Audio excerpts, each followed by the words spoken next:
नमस्कार मित्रांनो, उन्हाळा आणि पावसाळ्याच्या मधल्या काळात निसर्गाची एक अनमोल देणगी म्हणजे जांभूळ. दिसायला लहान पण चवीला आंबट गोड असणारे हे फळ आपल्या आरोग्यासाठी एखाद्या वरदानापेक्षा कमी नाही. पण तुम्हाला माहित आहे का, जांभूळ खाल्ल्यानंतर आपल्या शरीरात नेमकं काय बदल घडतात? तर आजच्या या व्हिडिओमध्ये आपण जाणून घेणार आहोत जांभूळ खाल्ल्याने रक्तातील साखरेवर काय परिणाम होतो, पचन संस्था आणि पोटाच्या विकारावर जांभूळ कसे गुणकारी आहे, त्वचेची चमक वाढवण्यासाठी आणि रक्ताभिसरणसाठी याचे काय फायदे आहेत, जांभळाच्या बियांची पावडर नक्की कोणासाठी फायदेशीर आहे, जांभूळ खाताना कोणती काळजी घ्यावी आणि कोणी खाऊ नये, हे सर्व आपण या व्हिडिओमध्ये पाहणार आहेत. आणि म्हणूनच व्हिडिओ शेवटपर्यंत पहा. आणि माझ्या चॅनलवर नवे असाल तर सबस्क्राईब आत्ताच करून द्या आणि व्हिडिओला लाईक पण करून द्या. चला तर मग वेळ न वाया घालता व्हिडिओला सुरुवात करूया. आता पाहूया जांभूळ खाण्याचे महत्व. मित्रांनो, उन्हाळा आला की आंबे आणि वेगवेगळी फळे मार्केटामध्ये येतात.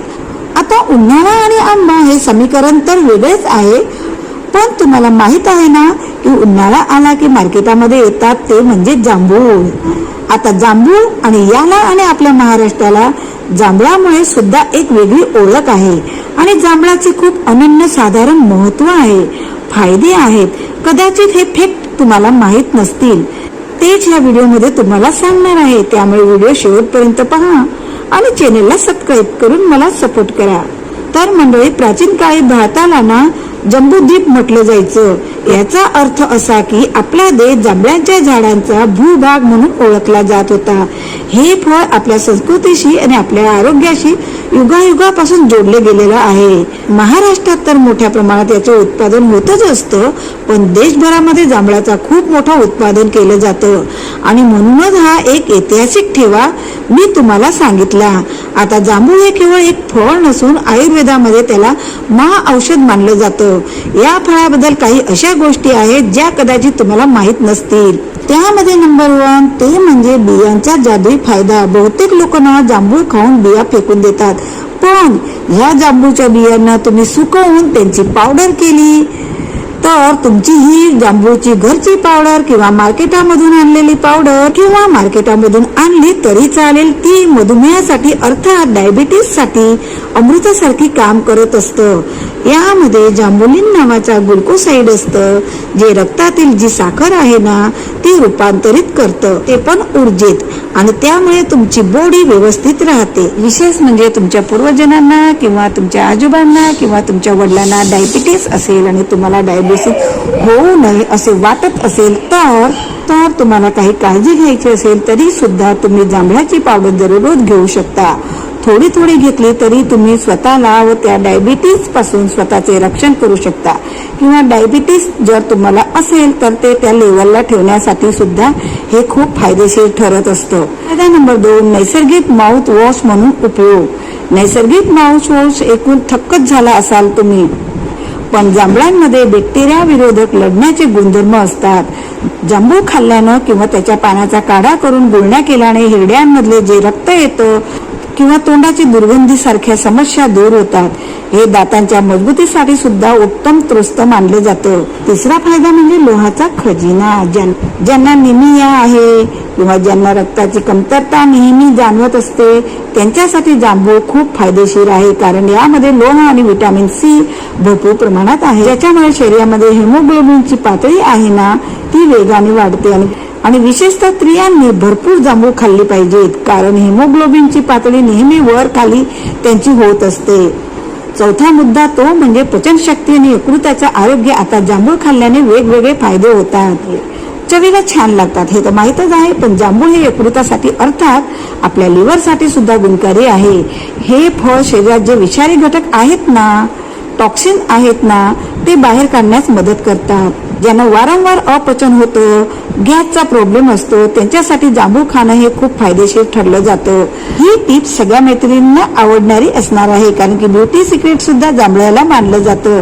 जांभळामध्ये व्हिटॅमिन सी आहे, भरपूर लोह आहे. याचा रस जर तुम्ही चेहऱ्यावर लावला तर काळे डाग असतील ना, मुरुमचे जे व्रण असतील ना, म्हणजे की पिंपल स्पॉट असतात ना, ते कमी करायला सुद्धा मदत होते.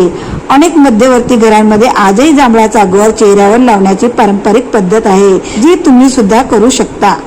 आता जांभूळ खाताना थोडीफार काळजी सुद्धा घेतली पाहिजे, कारण प्रत्येक फळ कितीही चांगलं असले तर ते अतिप्रमाणात खाल्लं तर नुकसान करत असतं, आणि म्हणूनच त्याच्यासाठी काही नियम सुद्धा असतात. त्यापैकी नंबर 1 ते म्हणजे जांभूळ कधीही रिकामे पोटी खाल्लं नाही पाहिजे, कारण त्यामुळे थोडीफार का होईना ऍसिडिटी वाढू शकते. दुसरं म्हणजे जांभूळ खाल्ल्यानंतर लगेच दूध प्यायचं नाही, यामुळे त्वचेचा विकार किंवा पचनच्या समस्या मोठ्या प्रमाणात भेडसावू शकतात. त्याचबरोबर अति तिथे माती म्हटलं जातं, त्यामुळे जांभूळ हे प्रमाणातच खाल्लं पाहिजे. जास्त प्रमाणात जर तुम्ही खाल्लं तर त्याचा ज्यांना सायनस आहे, सायंटिस्ट आहे किंवा टॉन्सिल्स आहे त्यांना घसा दुखणं, खोकला होणं किंवा लहान मुलांना विशेषतः खोकला होणं हे जास्त जाणवतं. नंतरचा मुद्दा म्हणजे जांभूळ नेहमी थोडंसं सेंधव मीठ अगदी थोडंसं टाकून खाल्लं पाहिजे, म्हणजे ते खायला स्वादिष्ट लागतं, पचायला हलकं होतं आणि गिळायला सुद्धा व्यवस्थित होतं. कारण की जांभूळ गोड जरी असले ना तरी ते थोडं तुरट असल्याने गळ्यामध्ये अडकतं, आणि म्हणूनच सेंधव मीठ थोडंसं तर का होईना पण टाकून खावं. विशेष टीप तुम्हाला द्यायची आहे ती म्हणजे जांभळांचा हा जो गडद रंग आहे ना तो एथोसायन्सिस यामुळे येत असतो, जो तुमच्या हृदयाच्या आरोग्यासाठी आणि कॅन्सर पासून बचाव करण्यासाठी खूप जास्त शक्तिशाली घटक मानला जातो. ज्याच्यामुळे छोटंसं दिसणारं ते बाजारातलं जांभूळ तुमच्या शरीरासाठी आणि भविष्यामध्ये कुठल्याही प्रकारच्या मोठमोठ्या व्याधी भेडसावू नये याच्यासाठी अत्यंत गुणकारी असतं. समारोप आणि तज्ञांचा सल्ला, ज्याच्यामुळे सीझनला येणारे प्रत्येक फळ भरपूर खाल्ले पाहिजेत. उन्हाळ्यामध्ये सुद्धा पण अति तिथे माती होते, ज्याच्यामुळे जांभूळ खा पण लिमिटमध्ये खा. आणि जर तुम्हाला काही रिएक्शन होत असेल किंवा अगदी ते खाल्ल्यानंतर जास्त त्रास होत असेल तर डॉक्टरचा सल्ला घेऊन खाल्लं तरी सुद्धा चालणार आहे. बाकी या जांभळाचे भरपूर फायदे आहेत जे मी तुम्हाला सांगितले आहे ते तर होणारच आहे. मित्रांनो, तुम्हाला हा व्हिडिओ कसा वाटला कमेंट सेक्शन मध्ये नक्की कळवा. तुम्ही हा व्हिडिओ कुठून पाहत आहात ते सुद्धा कमेंट सेक्शन मध्ये कळवा. आणि माझ्या चॅनलवर नवे असाल तर सबस्क्राईब करून मला सपोर्ट करा आणि व्हिडिओला लाईक करा. धन्यवाद.